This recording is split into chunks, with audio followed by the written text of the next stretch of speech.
how are you doing? Good, thank you so much for having me.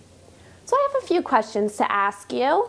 Let's start with, how did you end up at Sacred Heart pursuing a master's degree in communications? Well, it definitely was not something I had planned on doing for a long time.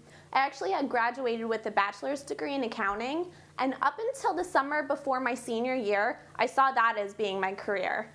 But I was lucky enough to have a couple of internships in the field and realized that I needed something that was a little bit more creative and interactive. So that's how I ended up in communication. And I've always loved Sacred Heart. I've been in the Fairfield area for a few summers now, and I just thought it would be the perfect fit for me. That's great. If you could travel anywhere in the world, where would it be? Oh, Australia for sure. It just looks so beautiful there, and I've had a few friends who have studied around there and they absolutely loved it. And I've actually already had the pleasure of visiting much of Europe, including England, Italy, Ireland, Spain, and France.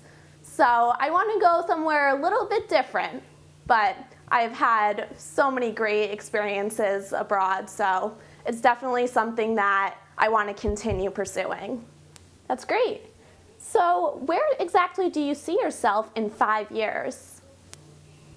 In 5 years, I see myself living in California, preferably somewhere outside of LA.